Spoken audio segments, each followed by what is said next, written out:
We've got Matt on with us today. Thanks for joining us, Matt.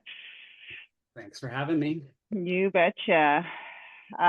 So with this session, Matt, what are you looking to? So Matt, I kind of gave him a what to expect, right? Diving into, what it is that he may be encountering when it comes to his leads or his dashboard, but also potentially jumping into calls or calling leads just for, listening to possible objections that might come up. I think, Matt, you had mentioned is feeling rushed off the phone, which is common across a lot of individuals, especially when we sense that this person really doesn't want to talk to us.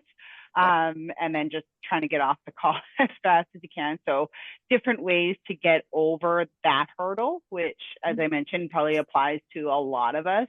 That little bit of discomfort to, get what we need in the conversation and get out with respecting, what we can feel like as a boundary that the lead is presenting itself with. Yeah. Matt, that's one of the biggest things for me. One of the biggest hurdles is people just rushing me off the phone. And how do I deal with that? What's the best way? Become a great question asker. That's the best way. Okay. And, everything always comes back to the same conversation. I don't know. Have you seen any of my trainings and have you heard like my whole like spiel? When you walk into a store, I don't care who you are, no matter where you walk into, your defenses are up because nobody wants to be sold to. So it's the same. It's almost even worse, I think, when people are answering the phone, because if they don't know that number on the other end, they just put up that protective wall and it's nothing personal. It's just very real. I mean, we as salespeople get that same feeling when we see a phone number come across our phone or when we walk into a store. So we can't fault people for their natural, and we're just going to call it animal instinct. Our job is to take that natural animal instinct and just pet the cat, right? It's just cuddle them and be gentle and meet them where they are and recognize that they don't want to have this conversation. So if we meet them with the objection out of the gate, it drops that wall. And if we can consciously remember that, because I don't care how many years I've been calling leads, I still, when I hit that phone for it to ring, I still get the weird, like, oh God, I hate doing this. That feeling never goes away. I just learn how to live with it because that's the livelihood. Like, I'm either going to do this or I'm not, right? Yeah. So you're like, okay, well, there's that feeling again. This doesn't feel good, but that's all right because I got to do what I got to do. How can I do it to the best of my ability to make this actually work for me? And I found meeting people with their own objection works really, really well. So. Yeah. So the most common one obviously is I'm just looking. So what's the best response to that one? Awesome. What are you just looking for? Okay. And not being pressured. And it's like, oh, it doesn't cost anything to look, does it? Everybody loves to window shop. Yeah. So meeting them where they are, yeah, they probably are just looking. And rightfully so, because we have access to freaking everything right at our fingertips. I mean, everything's a Google away. So, and I think we've had this conversation in previous webinars.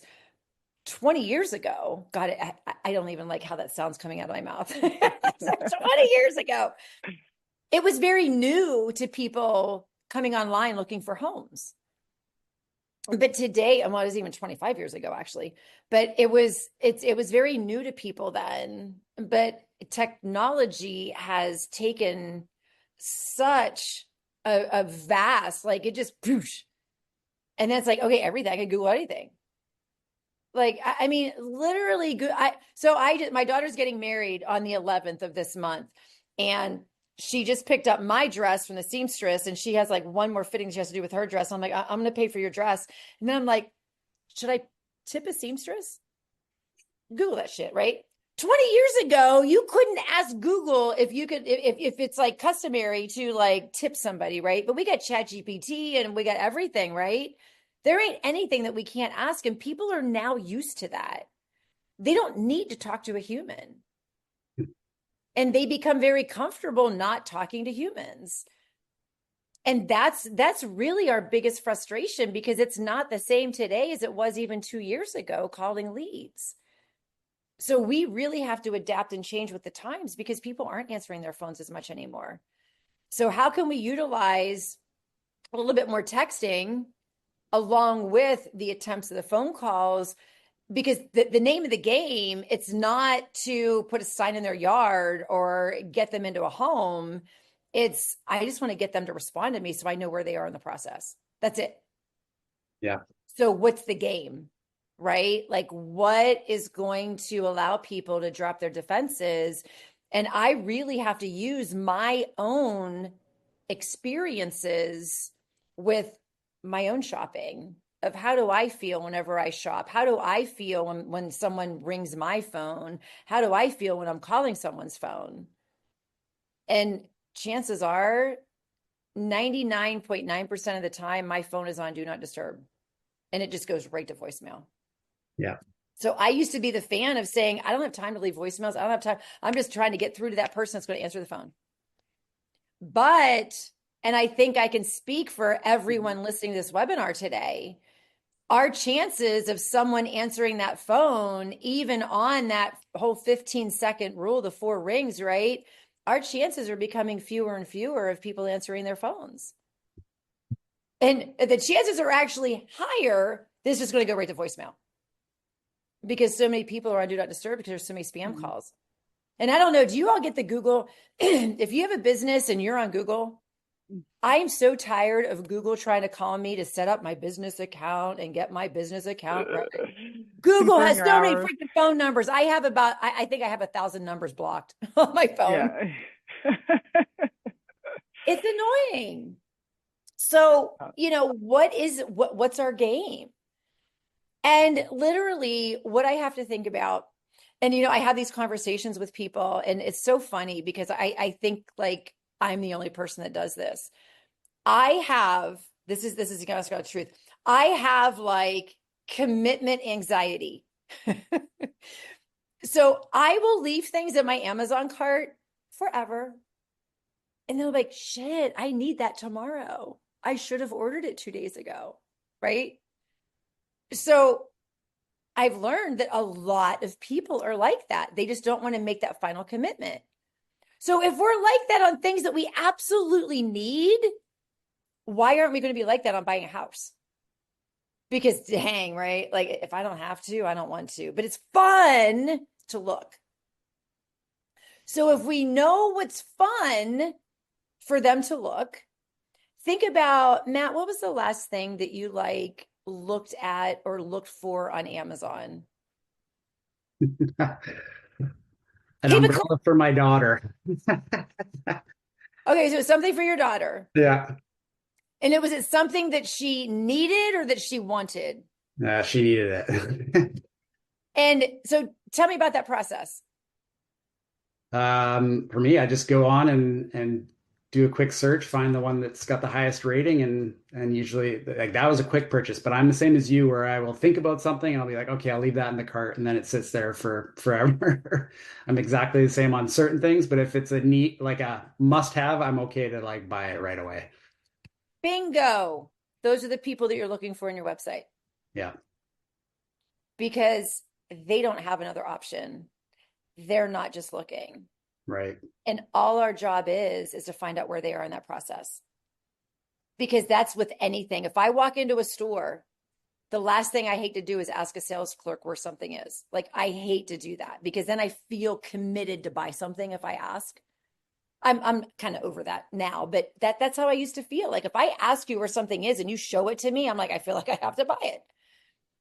But really, the only reason I would ever walk in a store and ask where something is because I have to have it right now, and my time is short, and I got to get in and get out. I don't have time to look for it.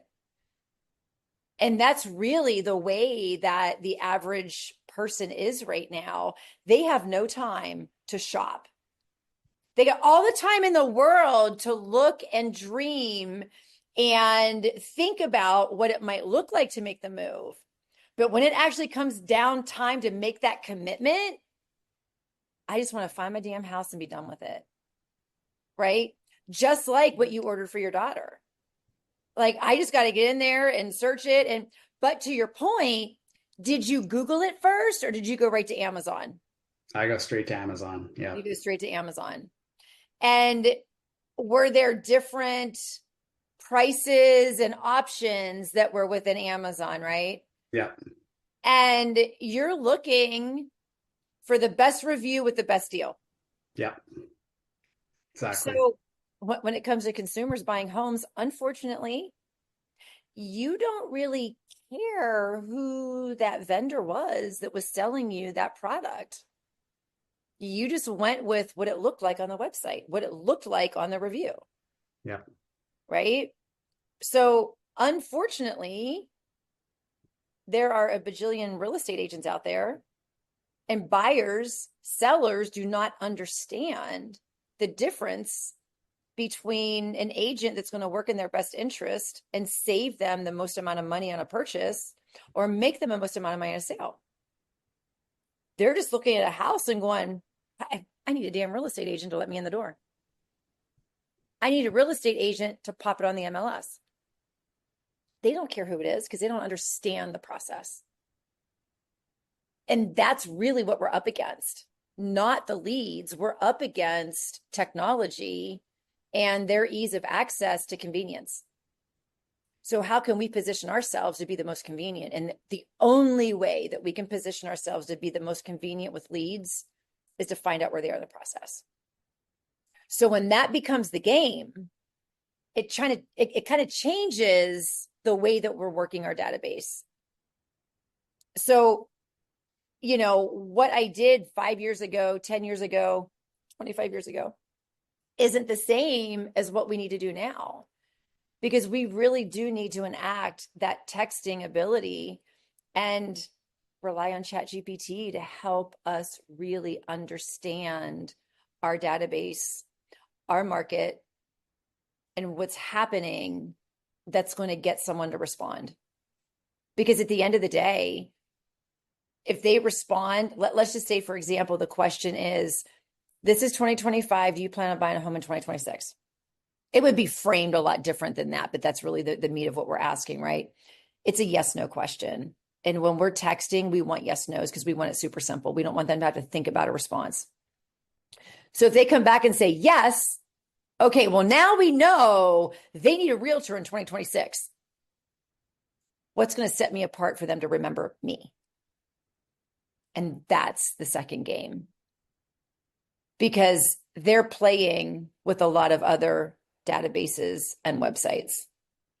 And they probably know other realtors. So what sets you apart that they're going to make that determination to use you, to remember you, to know, like, and trust you? And that's why I said when we opened up is to become a great question asker. Okay. And darn, what are those questions? Exactly.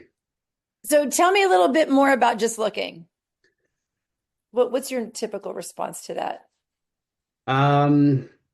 Yeah, typically it would be like, what is it you're looking for? Like, most of my leads are coming from the Port Coquitlam area. So I was like, are you just looking in Port Coquitlam, or tell me a bit about your search? And what is their response? A lot of them are just trying to hurry you off the phone, right? And just be like, yeah, just Port Coquitlam. And then just like really short, snippy answers that are just intended to like get the conversation over with. And what area are you in? Port Coquitlam, British Columbia. Where in Canada is that? Like I know all British of my Columbia. areas in Canada from Agent Locator, but I have think never. of like the greater Vancouver area. Yeah. Okay. Just outside Vancouver. Yeah. And what is, so I'm just really surprised that you're saying this because Canadians are so freaking friendly. What is like your culture there? Like, what is it all English? Do you have French? Like, what is your culture there? Yeah, it's very mixed. It's pretty diverse here. So yeah, I see leads coming into the system that are from all different Can't read the backgrounds. names. Yeah, exactly. A lot of different backgrounds in there. Um, but yeah, it's predominantly English speaking, but Okay. yeah. Have you found it to be because culturally, right? Different people gravitate towards different people. So have you found that it's more predominant with a different culture than the American, that they're like rushing you off the phone? Or is it just everyone in your area? Um, yeah, hard to say, but Okay. yeah, I wouldn't say that it's any one or the other. Um, I have found recently though that like I am getting a good amount of people answering the phone, which is kind of like surprising, especially given the new iPhone update that would like blocks it and gives them the option to see who it is before they talk to them. Um, but yeah, it's once you get them answering the phone, it's just they're like they almost regret answering the phone and they're just trying to get you off as quick as possible. So we need to make it warm and fuzzy and act like they're our best friend Yeah, because then you're like, who is this person, right? yeah. And the reason I asked that question, because I don't know your region, like in the United States, when we had our team and we were calling leads like nationwide, I'm like freaking Boston. I do not want to take a client in Boston. Like Boston people are so freaking rude. I hated calling anywhere in that Massachusetts, Boston area because they were just rude people. New York, they're just fast. They're like, just get to the point. They're not rude. They're just get to the point. So we do have like different regions in the United States that really does like it makes it much more difficult to convert a lead than some other regions. And that's why I was wondering if that was the case. Now, tell me about your market. Why is anyone going to move to your market? If someone's looking for a home in your market, what is the driving force for someone to pull the trigger and actually buy a home in your market? Yeah, it's so in my specific area, it's all over the place, right? You get first-time home buyers that are buying into the like we have lots of condos, townhomes, and detached houses. So we have a little bit of everything. People are making the move into their first-time home buyers, into condos maybe, and then you get the like it's a little bit of a slower market right now, so it's a good time for people to upsize. So you get the people moving from townhouses into houses. Yeah, there's no real like massive movement into the area. It's pretty well established, so it's not like there's a lot of new properties, but it's a lot of just relocators. It's a good family neighborhood, so lots of families move here, and it's good value in terms of like in the lower mainland of British Columbia. It's one of the best like value areas. So Okay. get a lot of people starting families coming to the area as well. Okay, so people move into your area for like university because the schools are good there. Uh, well, not there's not really a university super close to here, but yeah, it's an affordable suburb of Vancouver. Okay. And it's like as you get further out from Vancouver, the prices go down. So it's still close enough to Vancouver that if you're commuting there Okay, for you're work, okay. it's affordable compared to the properties right in Vancouver. That's what I was looking for. So is your primary source, do you feel of leads are living in the closer in area and looking to maybe move out a little bit further for affordability? I don't seem like I get like one type of lead, right? It's kind of all over the place. Some people are, you get the ones that are looking to, you know, downsize, or the ones that are looking to upsize, or like the investors that are looking to buy an investment condo or property for renting out. Kind of get a little bit of everything. Some people looking that are speculating that would want to like build, right? So a little bit of everything comes through. Okay. And what's your price? What is your like average price range in your market? Anywhere from 500,000 to, upwards of 2 million. So it's quite a So you can wide. actually find like a first time home buyer can find something that doesn't need a complete rehab at 500,000. Yeah. Yeah. That would be like a condo property here. Yeah. So you are in kind of a more sustainable market as far as like I don't know, like all these leads that I call in Canada, they're like the beginning price is like $1 million. I'm like, how is this even like possible?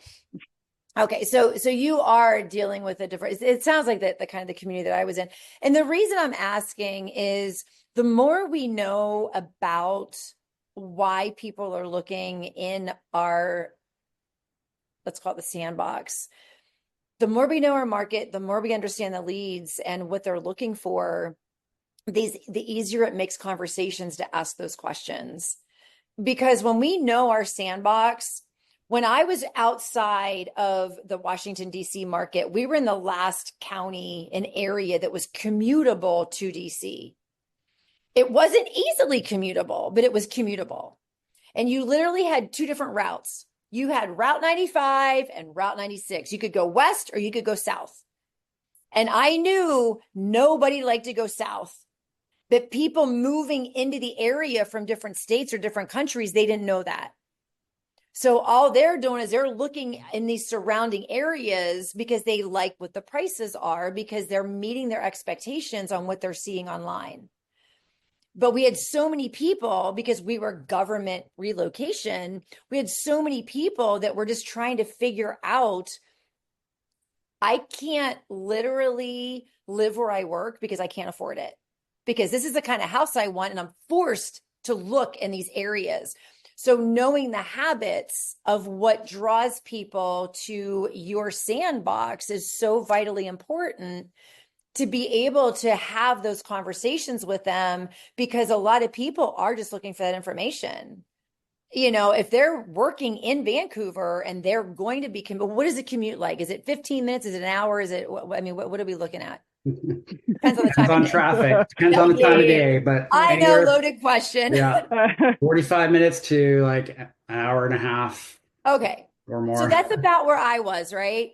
Now, where the location you're in, is there other areas within that radius that they could also be looking? Yeah. Price. Yes. Yeah, absolutely. So we have to understand what's driving people to your location. And that's why I asked about the schools, right? Is it the hot? Because there's a few things that will drive that will drive people to a particular location: hospitals and schools, right? And safety. Now, obviously, we can't go into that with them, but crime rate, right? Like they're watching the crime rate. So when we know our competition in that radius, and we know the traffic and we know the patterns, I always said I sold my community, not the homes, because I loved my town. We have a town where it's dog friendly. Every store on the street has water bowls for dogs, right? So I would, you know, it's like, so you get to know what people are looking for, because those are like the little things that people are looking for. You have families that are looking for gymnastics for their kids, like what, soccer, football, right? What are their kids involved in sports teams, and what does your area provide that's attracting them to the area? And this is applying to everyone that's listening to this webinar. You need to know your market inside out, forward and backwards. And I cannot stress that enough, because people are driven to look in particular areas for a certain reason. And once we understand that reason, it helps us more identify with, there's a big common denominator in the leads in your database. I promise you, a big common denominator.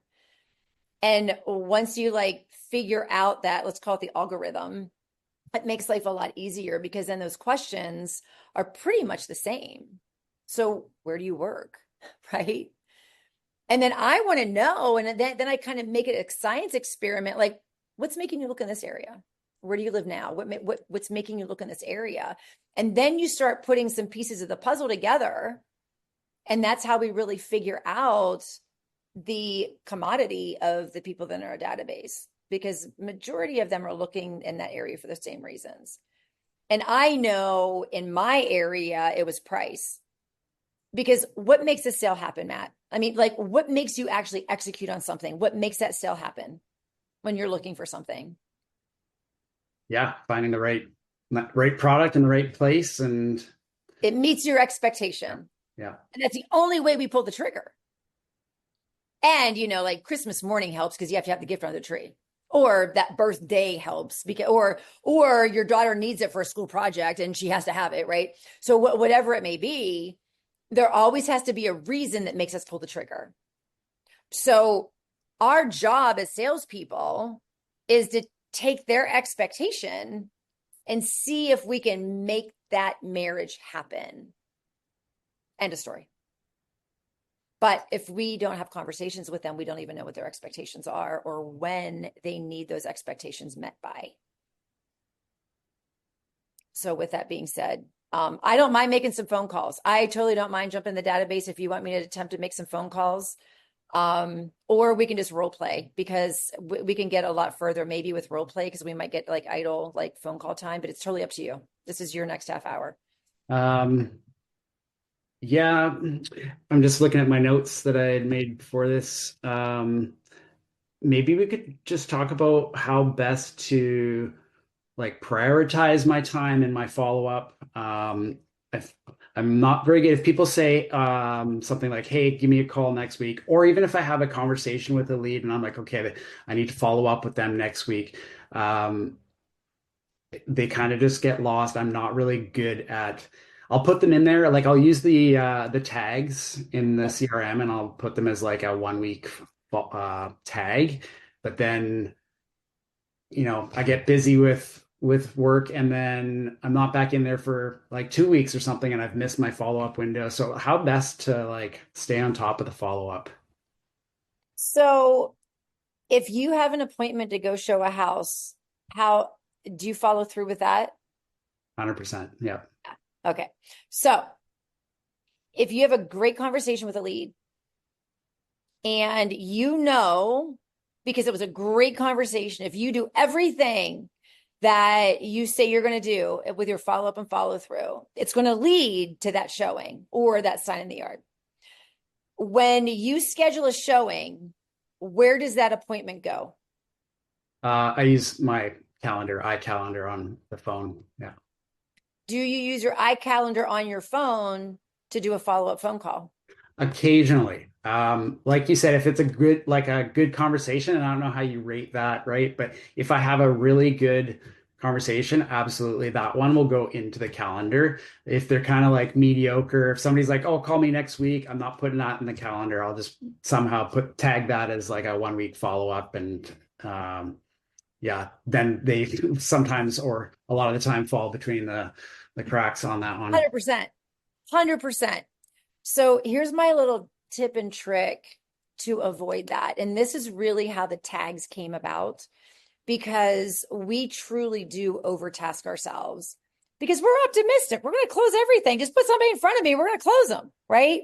So we're so optimistic because the high really comes from that first conversation. Like, I nailed that one. I'm closing that one, right? So new leads are fun, but then the follow-up, right? So you made the comment of like, how do you determine if they've earned time on your iCalendar, right? For someone to earn time in that particular space, I want to know that I have a 70% chance or more of closing them at the end of the day. And that question comes from, how do we know that? It comes down to, is it a need or a want for them? Do they want to move or do they need to move? Do they have a plan B if they don't find something that meets their expectations? That to me is a want. When they need to move, there ain't no plan B. They got to, no matter what. No matter the economy, no matter what the prices are, no matter what the interest rates are, no matter what, they have to make a move because of life moving them forward to that next phase. They don't have an option. They earn time on your calendar. The other people that it's a want, how strong is that want, right? How much cash do they have in the bank? How much reserves or equity do they have in the home that they have? And are they willing, if they have a home to sell, are they willing to put their money where their mouth is and get that home prepared if something were to pop up, to be able to pull the trigger and go, yes, this is the home of my dreams. Let's go. And the only way we know is to have these conversations with the right questions. So when you know that you have a 70% chance or more of closing somebody, it's just that innate nature of, I've had a great conversation with you. You're relocating here because your job is, let's say we're October right now. Let's say that you're going to be in your job until April, May, but they're relocating you in April. So, you know, come January, it's crunch time. Right now, they're kind of doing homework online. They're trying to figure out, you know, what their areas are or whatnot. But that's somebody that would earn time on my calendar. And the people that get that quality time, I look at as it's worth my time to excuse myself with dinner from family to take this phone call or to make this phone call because I know that's my future book of business. And that's how we truly build that pipeline. Now, those people are like, call me next week, right? That's why we don't follow up and follow through. It's not that we're bad at it. It's just not fun and sexy because you know you got the blow off. And you're like, you look at that name, you're like, oh God, all right, I'll just push them the next week, right? Because it really doesn't matter. And then what happens? You have a bulk of people that you push to next week. But that next week, you already had the bulk of people that you pushed from 2 weeks ago.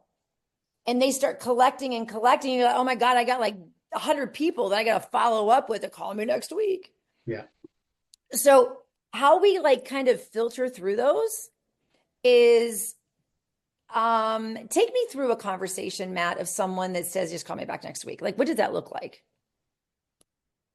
Well, typically it'll be they'll be just trying to get you off the phone as quick as possible and be like, oh, or they'll say like, I'm at work. Can you call me next week? Or, yeah, I'm just busy right now. Call me next week. And I'm not very good at the follow or carrying that conversation on. I'm like, okay, I'll call you next week. And that's kind of how it ends. They push me off the phone really quick. What is the most important thing that you have to know from that lead? When they say, I'm at work, call me back. What is the most important thing that you have to know from that lead? Like when would be a good time or no? Because he ain't going to answer the phone. Yeah, exactly. That's the other thing. A little bit deeper than that. What do you need to know from them? So you're a doctor right now trying to diagnose their ailment. What do you need to know from them to do your job? Like if they need to buy right away or if it's just like window shopping. That's right. That's it. I'm at work. Call me back later. A real quick question.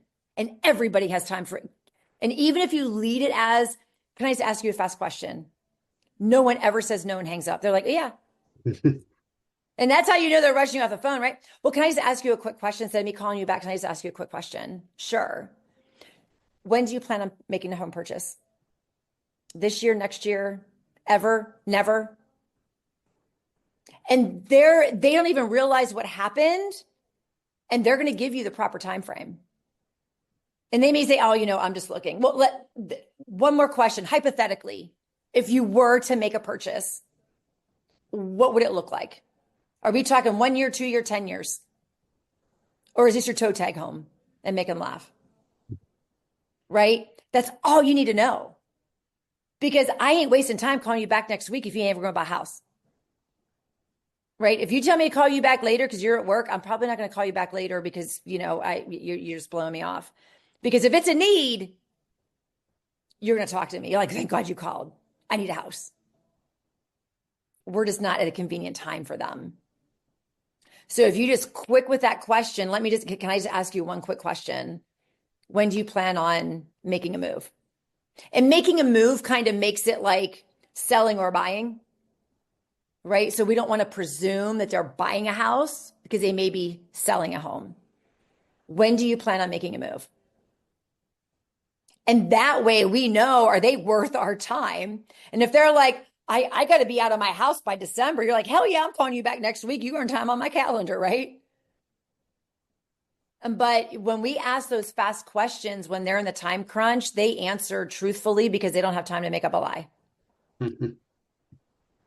And then that's how we get serious about our follow-ups because it makes a difference, right? Like I want to eat and I want to build my pipeline with serious buyers. Now, what we don't know, because we did want to respect that time because they were at work, Okay, they're now worth our time to call back. Now, the next thing to know is, when is that time? When should I call you back? You're at work, evenings or weekends? Evenings. What's the best time in the evening? 7 o'clock. Okay, perfect. I would love to think that you're going to answer the phone whenever I call you back. If you don't answer the phone, how would you like me to follow up? And they may be like, you want me to send you a text? Sure. Great. So just so we're clear, next Wednesday, you said, is your best evening at 7 p.m. If you don't answer the phone, I'm going to send you a text and just let you know I'm checking in. And can I just ask you a favor? I just want to ask you a quick favor. Don't blow me off, because I take it very personal. Can you just respond that you heard, or respond something? Because I can promise you this, I'm going to keep texting you until I hear from you. Right? And then people kind of take on that like, oh, now I feel bad. So if we set up the expectations of our communication, what better way to build trust? But if you miss that phone call, shame on you. It's a double commitment. Yeah. Commitment of getting them to double commit to the conversation or the follow-up or the meeting or whatever it might be. Yeah. And just say, I understand things come up, and I know, face it. We are not a priority in anyone's life until they're under contract and are calling you at midnight, because they do, right? You very quickly become a priority when you're the priority, right? But until that point, you're nobody to them, and they owe you nothing. And unfortunately, we have to absorb that and go, okay, well, I know I ain't nobody to you until I am. But how can I be that somebody to you? And we really do truly have to earn people's trust. And the fortunate thing is, customer service is so bad, it doesn't take much to earn people's trust these days. Because if you follow up and follow through with what you say you're going to do, even if they don't respond on that Tuesday or that Wednesday or whenever they said to call back, and then you texted them, just keep on it and just keep on it. Because I promise you, with my phone being on Do Not Disturb, there's days that I don't look at my phone for 5-6 hours. And then I got text, right? And then I'm responding, and then I'm like, I gotta go to bed. And I stop responding. And some of those texts that weren't as important get forgotten about. And thank God people are like, hey, I'm just checking on that text that I sent you. Did you get it? And there's nothing wrong with that, because I'm like, oh my God, I'm so sorry. Yeah, you got buried in my text messages. Right? That's my life. I don't know what other people's lives are. I don't know how many kids they have. I don't know if they have a sick parent. I don't know if they got a sick dog. Like, I don't know what's going on in their life right now at this moment, how many text messages they get and where they get buried, because we're not a priority. They're not going to pay attention to your text. So we have to be the thorn in their side and go, hey, just want to say, hey, thinking about you, and just want to make sure you got my text. I'm here if you have any housing questions. So another question that you can follow up with them is, what is the most important thing that would help you in your journey while you're looking online? Most people don't even know the answer to that question. They'll be like, I don't know. And this is how you dig, right? Because they don't like to not know. So when we ask them, what's the most important thing that would help you with your online search? And they're like, well, I don't know. I'm just looking. Well, as far as what is your must-haves? How many bedrooms? What location? Like, what would make you pull the trigger? What do you see whenever you look out your kitchen window? Because we want to get them thinking about that future home. We want to get them thinking about, and I always go back, we want to get them thinking about the vacation that they haven't committed to yet that they want to take. Because nobody's committed to a vacation at all. We're not even thinking about a vacation until we start thinking about the vacation and we start looking at the destinations, and then it's the only thing on our freaking mind. So if we can start having those little conversations with them and get them thinking about what that home might look like, we're getting a little bit closer. And then that way, when we follow up with them, we know what kind of conversation to have with them. Say, oh, hey, you know, I was driving this one neighborhood and I saw this house. You mentioned that you had to have red shutters. I don't know, something stupid, right? I saw this house with red shutters. I thought of you. People geek out about that stuff. Like, well, you thought about me, right? And it's truly the little things. So us keeping those notes and just asking those right questions really makes that big difference when we're trying to like build that commodity with somebody. So like Crystal said, double commitment, right? I'm at work, call me back later. Oh, but wait, let me just ask you a quick question. When do you plan on making a move? And then you can give them options. Like if there's like a little bit of a hesitation there, next year, 2 years, 5 years, 10 years. And honestly, they're going to be honest. 5 years. Now, if they say 5 years, we all know like buyers are liars, right? But we know it's not a need right now. I don't care if they have an agent. I don't care about anything other than what's your time frame. Because I just need to know where to put you in my database. Yeah. Does that help kind of like change the game in the conversations? Yeah. Yeah, for sure. Yeah, just becoming better at asking those questions and trying to keep the conversation alive when all they want to do is end the phone call. And it's going into that investigator mode. And that's why I was asking, like, what's the most important thing that you need to know? Right. And for you, it was like when to call them back. Shift that focus to them, right? Like become them and really start to do that investigative process. Because the most important thing to know, besides their time frame, is do you own or do you rent? That's going to tell a story in and of itself, right? If you own a home, how long have you been in your home? 2 years, red flag. You've only been in your home 2 years. Like what's the purpose of the move? Right? 10 years. Oh, you must have some pretty good equity. Do you have any idea how much equity you have? Are you planning on using that equity to purchase? And then the other big one on that note, then we'll go into the rent. It's so important to ask that question if they know how much equity they have in relation to what they're looking for. In their mind, they know exactly what they're comfortable spending on a monthly budget for a mortgage payment. So a lot of people aren't as far off as what they think. So if you can do the quick math, if they're like, I've been in my home 10 years and I have, let's say it's $1 million home today, what would they have probably paid for it 10 years ago? They probably have quite a few $100,000 in equity if they didn't refinance. Is that fair to say? Okay. Yeah. So let's just say let's just keep math simple. Let's say they have 300,000 in equity, right? How much is your mortgage payment right now?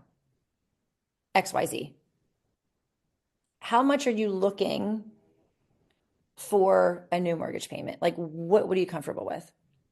And they're going to tell you, if I could make that happen, how soon would you want to make a move? So that's where we're meeting expectations and finding, right, making that marriage to make that sale happen. But a lot of people don't truly know their absolute equity. And that's how you get in the door for a listing appointment. Forget showing them a home. Forget what they want to go look at. I just want to consult you and really set you up for success. Because now might not be the right time to make a purchase. But we don't know until we know. And what happens, Matt, whenever we take something away from somebody? They want it. They want it, right? So Yeah. if I tell you this might not be a good time for you to make a move, they're like, well, wait, why are you telling me it's not the time to make a move? I'll show you, buddy. Come on over here and tell me how much equity I got, right? So it doesn't work all the time, but it's just that mental like way to flip the script. and get your way in the door. Because we all know as salespeople, if we meet with somebody, we have a much higher chance of converting them, because then it becomes personal.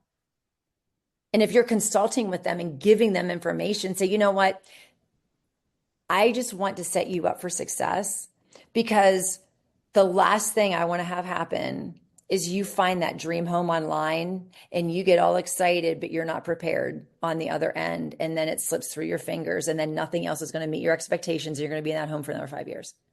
We've seen it happen, right? So I don't want to put a sign in your yard. I never, ever took sales contracts to my listing appointments, ever. Because I felt if I did my job well enough, they would sign with me no matter what. If my value proposition was enough when I sat down and talked to them, I didn't need to have them sign on the dotted line right then and there. And people appreciate that. I'm not saying that's the best way to go about your business, but that's how I chose, because I was just that confident in my, let's just say, my listing presentation, because I walked away from 60% of my listings because people wanted too much for their home. And I'm like, I'm not going to waste your time. I can't meet your expectations. It's just not going to happen in our market. And I don't want to create history for you. So if we put you on the market and you're on the market for 6 months, going through price reduction, you're now stigmatized and you've created history, and people are going to wonder what's wrong with your house whenever you go to put it back on the market, because they're going to see that history there. So why don't we just wait 6 months? But it's a way to get your foot in the door whenever we're asking those questions. So if they own a home, how long have you been in it? We have to know that. Because if it's anything less than 2 years, you're like, red flag. If it's anything more than that, it's like, ooh, let's talk about the equity that you have and how we're going to utilize that. Now, if they're renting, are you in a lease term or are you month to month? That determines your urgency.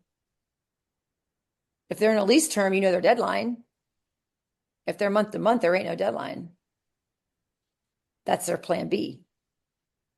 So it's a bittersweet when they're month to month, because you know you can probably get them right away if it's a need. But if those expectations, if they're not finding it and they're like, well, heck, I'm paying X amount in rent. If I buy this house, I'm going to be paying the same thing in a mortgage payment. I'm just going to stay where I am. They might not be wrong. No commitment. I don't want to have to be responsible to like fix the plumbing and fix the electric, and I just call my landlord. Why would I want to pay the same amount of money for a house? Because they don't understand the whole equity, right? They don't understand like building for their future. And that's where our expertise comes in, to have those conversations with them. But once we know if they own a home or if they're renting, everything else kind of filters through, because it doesn't matter how big of a house they want, how many bathrooms they want, how big they're, none of that matters until we find out the meat of why. Once we find out the why, then we can start peeling back those layers. And it's really those fast questions. And I use a lot. Hey, can I just ask you a quick question? That's like my favorite lead in life. If you don't have any clue on what to say, just have that question ready though, whenever you say that, right? But I guarantee you that first question, do you own or do you rent? That's going to lead you into a conversation. And then inquiry mind's got to know, okay, well, if you own a home, how long have you been in the home? That's like the obvious next question, right? Oh, well, what's the purpose of the move? That's like the next best question. Well, how much is your monthly payment? Are you looking? You don't even have to ask. Like, and what happened with me when I was calling leads in the very beginning, I was uncomfortable asking certain questions. So I had to get really creative on like spinning how I was asking the question, right? Because right now, it doesn't matter what they're really paying. Are you looking, or is it within your budget to increase what you're currently paying in your monthly mortgage right now? Or are you trying to stay kind of about the same? Oh, we can increase it, $300 a month. So now they've started opening up to say, well, do you have, because this is a valid question, because people don't know. I see that you're looking at $1 million homes. Do you have any idea what the mortgage payment would be on a home, on the homes that you're looking at online? And that's your job too, right? I just want to set you up for success. So if you're looking at homes online, I just want to be able to make sure that they're within alignment of what you're wanting to be comfortable paying a month. So no obligation, completely free.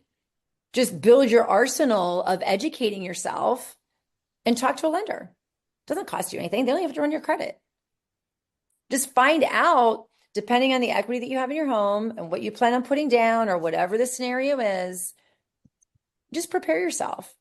Just so you know, whether it's next month or next year or 2 years from now, at least you have an idea of what a payment would look like on the homes that you're looking at. Because then you're going to get to the urgency, because if they're dodging your lender and they're not calling back, they're not serious. They're tire kickers. But if you're asking the right questions and are following through, you've got somebody that's worth going on your iCalendar. But it's just preparing for those questions. And Crystal, you probably have a link to all of my questions, right? Yeah. Yeah, I think so. I think we have a list of questions somewhere. If not, just let me know. I can send you that link. Yeah.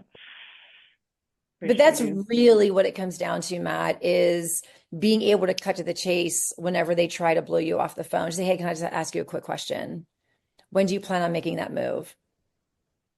When do you plan on making a move, and do you own or you rent? Those are the two most important things that you can absolutely find out. Okay. And then let the conversation go from there. Okay. And then set up the follow-up, like that double confirmation. Mm-hmm. Okay, you want me to call you back? When is the best time? I don't know, just call me back later. Okay, later, like after 7. Yeah, that works. Okay, well, if you don't answer the phone because I know I'm not a priority in your life yet, haha, can I shoot you a text message? Yeah. Can you just do me a favor? Just let me know you got it. Just so I don't want to waste your time. And I certainly don't want to waste my time. I just want to be a resource for you. And I want you to remember me when it's time to make that purchase. And people respect that because they're not hearing that from any other real estate agent. I promise you. And I learned that one from calling expireds, because when you call expireds, what do they say? Just send me something in the mail. And then my question was, how many agents did you talk to today? About 50. Yeah, I mean, literally, like in the United States, like it's nothing. Like phones blow the day your home expires. Maybe, like your phone goes mad, crazy, explosive. And I'm like, how many people did you tell to send you something? Oh, 50. And I'm like, so I send you something. How do you know who I am? And he's like, well, I'm like, yeah, you won't. I said, that's not my game, sir. My value proposition is much higher than just dropping something in the mail and hoping that you're going to remember me. What can I do to be of service to you so that you remember who I am when that time is right for you? And he's like, I don't know. Right? We're non-committal people. Just send me something. Just get me off the damn phone. And we just have to remember that, but we have to be quicker than that. Right? And when we can, and I love that question too. What can I do for you to remember me when it's that time? And they're going to say, I don't know. Well, what's most important for you in my communication to you? How often would you like me to follow up with you? And this is what surprises the hell out of me every single time. Based on the conversation, it feels like they're years out, right? And then I say, well, how would you like me to follow up? Like, how often would you like me to just check in with you? Oh, you can call me next week. What? So yes, call them next week, because they may have lied about being 2 years out. But when we do that double verification on that, like we're going to follow up, that's what really makes that difference, right? Like what can I do to set myself apart and you remember me when it comes time to pull that trigger? How would you like me to communicate with you? How often would you like me to communicate with you? And that way, Matt, it changes the game for you to call them back, because trust me, I know I see those names in my database. I'm like, oh, good Lord, why do I got to call these people back? What am I going to say to them? I don't even know why I put this on my calendar to call them in 2 weeks, because I don't even know what to say to them. Yep. I'll just move it in 2 weeks, because that, but if we're asking that question, right, we've committed ourselves. And now we have the notes in there. And now we're like, yeah, they told me to call back in 2 weeks. So it changes the game on our own follow-up, because damn, if we don't follow up with that, we don't have a pipeline. I think too, if you are good at using your calendar just in general, it can hold yourself somewhat accountable to time blocking yourself. So those ones that are just kind of, I need to get through my call list just to make sure that I'm staying connected, that you're in there, even if it's like 30 minutes a day, you're jumping in, scrumming your leads. And then you have the high priority ones that are in your phone, reminding you to call Joe at 7. Yeah. And that's a great point, Crystal. I kind of got off on a tangent, because I know, Matt, you did say like the most efficient time for you to work those leads in your database. And honestly, the way that, gosh, I go back with Addo. Oh my gosh, I started working with him back before AgentLocator was what it was today. It was like this archaic spreadsheet back in the beginning, right? And what was that? That was like 2000. Oh my gosh. 2002, let me see, 2014, I think ish. Yeah. No, it would be depends really. I know he was talking to you. It had been in earlier. It probably would have been like 2017, I want to say. Was it that? It may have been that. Yeah. Because I started my business in January 2016. Mm-hmm. So it was after that. So after January 2016, it's probably 2017. I think you're dead on. Yeah. Mm-hmm. I started talking with Addo, and because I work for Commissions Inc. And that was like the Cadillac of like lead conversion. And, whenever you start looking at that urgent factor, right? Like we all overtasked ourselves. And that's where the tags started to come into play, because we're like, how are we efficient? And I'm like, if we can build this machine to automate for us, we would literally be able to spend more time dialing and not figuring out who we're supposed to be calling. And that's hence how we built the call filters and the tags, because that way we built those filters based on, okay, I called this person yesterday. I don't need to call them back again today. It's just automatically going to fall in my filter. So if we're literally using those call filters and we're following up, you should not. How many leads do you have coming in a month? Probably 40-ish. And that's an average. I mean, that's a good number to have a steady lead flow. But just think about this, right? 40 leads are coming in, 30% are going to be bad phone numbers. 3, 6, 9, 12. That takes you down to 28, right? So you're going to eliminate the bad phone numbers. They're going on a bad phone number campaign. You got 28 other leads. Out of those 28 leads, you're probably going to talk to at least 10. Now you're at 18 leads that are going to be going into a filter rotation, because the leads that you talk to, they're either going to get a tag on them or they're going to go on your calendar, right? So 40 every month, you're dwindling them down. So now you got 18 leads that are falling into that repetition of calling back for those first 2 weeks, pretty heavy. But then as a month goes by, they're spanning out, because if I called you 10, 12 times attempts, I don't need to keep up that magnitude of dials to you, because you have new leads coming in. Literally, if you stay on top and you are putting your leads in the right categories, you should not spend any more than 15 minutes a day on new leads coming in and following up with your filters. It's when we let it go that it backs up, that you're like, oh my God, where do I start? Yeah. So that initial, like Crystal said, time block your calendar and go, okay, I'm going to freaking catch up, because I don't want to spend this much time on my calendar.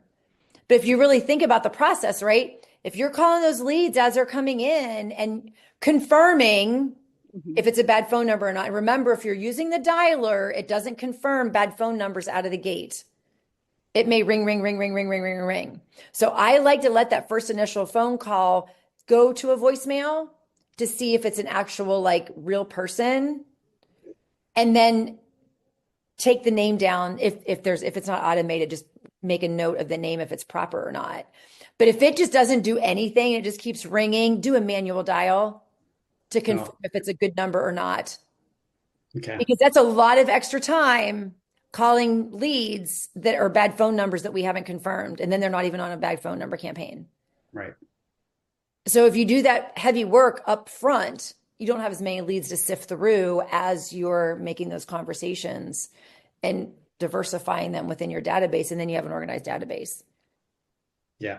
So at 40 leads a month, you should not be spending more than 15 minutes a day on new leads. And that's not talking about like your important follow-ups, but they're just filtering through. And then all your other leads, I call it extra credit. You can schedule time to say, okay, well, these leads registered 3 months ago and they're still currently active, right? Like, so you just work that database. You just go deeper and deeper the more time that you have then. And it all depends on how busy you are. Yeah. You know, if you're not busy showing properties and putting signs in yards, go deep into the database. If you are, you don't have to go deep in the database. You can just mass text or mass message every now and then because you have new leads coming in. Yeah. Yeah. Staying on top of it, I think, is key, because when I exactly like you say, I get behind and then I see the number of leads in each pile that I have to call. And it's like, I do the math in my head. I'm like, this is going to take all day. And well, just remember, Matt, my 15-second rule, four rings. Yeah. 4 rings next, 4 rings next, 4 rings next. It's literally 15 to 20 seconds a dial. Boom to next, boom to the next, boom to the next. You're just looking for somebody to answer that phone. You're looking for that repetition of your number coming up on their phone. Yeah. So it really doesn't take long. Has that changed at all, given the new technology that allows them to filter or call block or know who we are before we call? Are you calling and then sending a text, or at what point do you stop the phone calls and just text? Or so it's important right now, play with the dialer, but I'm a huge fan of the dialer because it records our conversations. Like, I'm a huge fan of the dialer because it just does everything for us. However, with today's day and age, with the spam filters, your phone says likely spam or spam likely, whatever like that, right? Yeah. But if you're calling from your phone that you pay for, your number, it's not going to pop up as spam. You have a higher chance of them answering. Does it take longer? Yep. So it really all depends. Okay, today, what is my goal? And honestly, for you to catch up your database, just get in there, freaking activate that dialer and just go at it and just see who answers the phone. Yeah. Right. And then go back when they fall back in the filter, then go back and do a manual dial. And just have fun with it. Play a game with it. Like, okay, today I'm going to make 15 manual dials and time yourself and see how long it takes you. And then, okay, tomorrow I'm going to do 20 and I'm going to beat that time. And just have a game with yourself on trying to beat that time. And I mean, you're never going to win. You're never going to lose, right? It's just a fun game that we play just to motivate us to do something, because you never know, are you going to have a conversation? Or are you not going to have a conversation? But just make a mental note of where you're getting the most answers. I play with leaving voicemails, play with sending text messages. For me, I don't like to take the time to make a phone call, send a text message, and move on to the next one. If I'm calling, I'm calling. If I'm on the dialer, I'm on the dialer. If I'm sending text messages, I'm sending text messages. I don't like to spend all that time on one lead, because sometimes if they don't answer the phone, they're probably not paying attention to their text message that right away anyway. So I would just make a commitment to today's goal is I'm going to go in and send X amount of text messages. Just make sure you have time to reply if people reply, because that's the worst thing to ever do. And that's why I'm not a fan of automation, because you don't know if you're going to ever, you don't know when that text is going to go out, and you don't know if you're going to be there to respond. But yeah, am I going to activate the dialer today? Am I going to dial manually today? Like, what is my goal? Yeah. Now you're a great question asker, Matt. I've got lots of notes to work on here and There you go. get better at it. Yeah. Fabulous. Well, thank you so Yeah. much for taking Yeah. your time out today to meet with us. We so appreciate it. Thank you. Yeah, Appreciate it. absolutely. Of Absolutely. course. Well, I know we're Sure. 5 minutes over. Have a All right. beautiful day. Happy October 1st. There you go. Sweater And weather. I'll see you in November, Crystal. Holy All right. cow. I know, time flies. Thanks, Matt. Thanks, Bev. Thanks, Hey, everyone that thank jumped you on. both. Thank Bye, you. guys.